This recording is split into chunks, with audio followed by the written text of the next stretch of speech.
Hey, what is up guys? Welcome back to the channel and welcome back once again to Gran Turismo 7.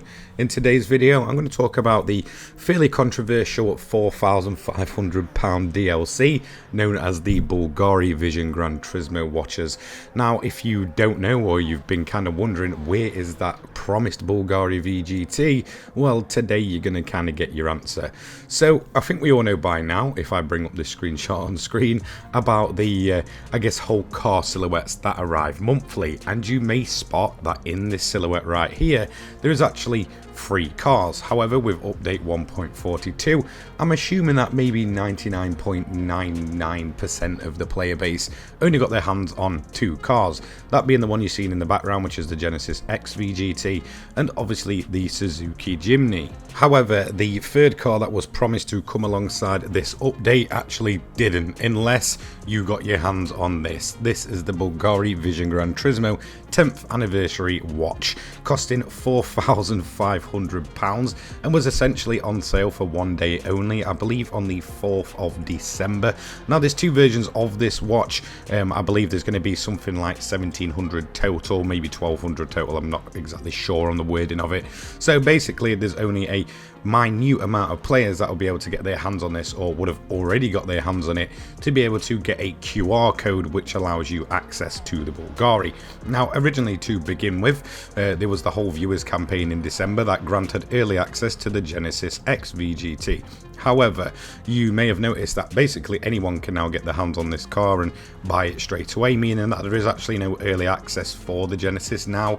But it does seem like all of a sudden, out the blue, the early access for the Bvlgari became a thing. It pretty much got officially announced on Wednesday during the blog post, when obviously the trailer dropped, that essentially you would have to get your hands on this £4,500 watch to essentially get a month's early access to the car.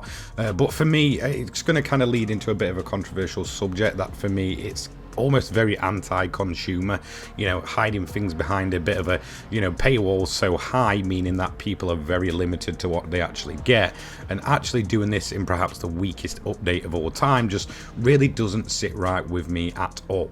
Now usually when we see early access to a vehicle, it's hidden behind something like the viewers campaign. We've seen it with the Ferrari VGT a couple of years ago, kind of coming early to the players that, you know, took part in the viewers campaign, which kind of makes sense. It, you know, it's all about kind of getting the players to, you know, watch the World Series finals and things like that. Same with the Genesis, it was supposed to work the same way as the Ferrari VGT, that, you know, we'd take part in watching these streams, which you only had to do for a matter of seconds, or maybe answering some questions after the streams, and basically you will get your hands on this car, you know, a bit early, so usually a month to around about 15 days or so, and then the car would unlock for all players.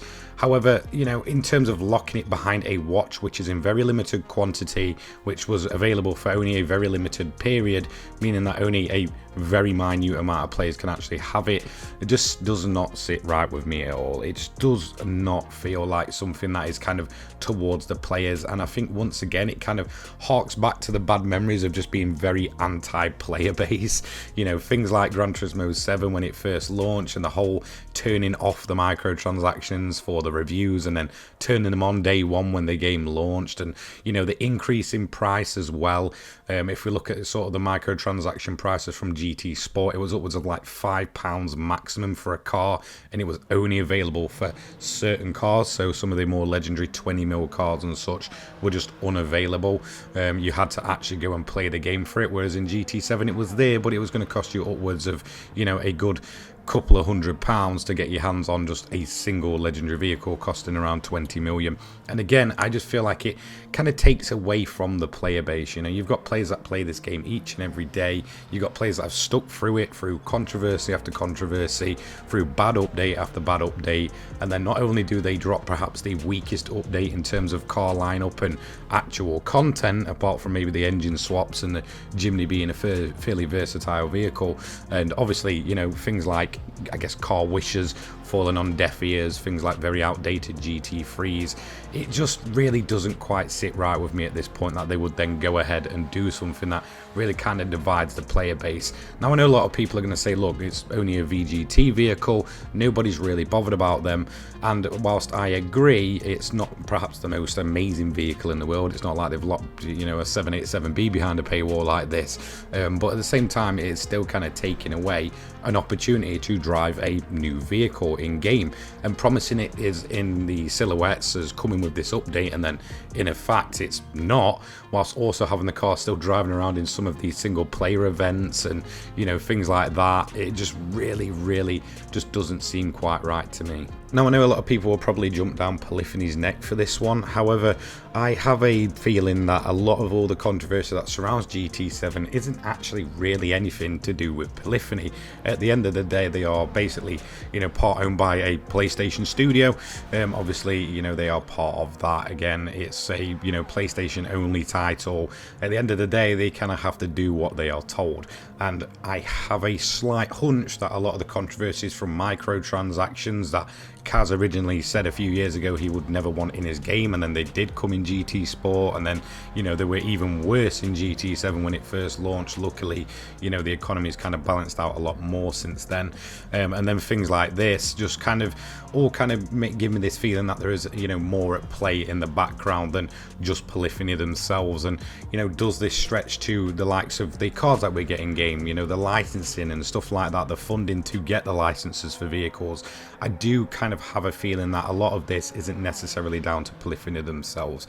I think being owned by a company like PlayStation or Sony or whatever you want to call it, who have kind of had a bit of a track record in recent years of being very greedy, from overcharging for games, and then, you know, all that kind of controversy that surrounds them in terms of them just kind of trying to take a little bit more away from the players each time, really does make me think that maybe they're kind of in the background here, sort of pulling the strings, and at the end of the day it's going to be Polyphony that is in the firing line for pretty much everything. At the end of the day it's their name on there, it's Kaz that goes ahead and shows everything off at the World Finals and does all the silhouettes and stuff, but I really do feel like it seems a lot more corporate than just Polyphony themselves. I do have a hunch that, you know, PlayStation Studios, Sony themselves are all having a say in the background of what can and can't come, and then the same with things like this, with microtransactions and very expensive DLCs, and, you know, paywalling things in the hope that maybe just a couple of extreme die-hard fans will, you know, go ahead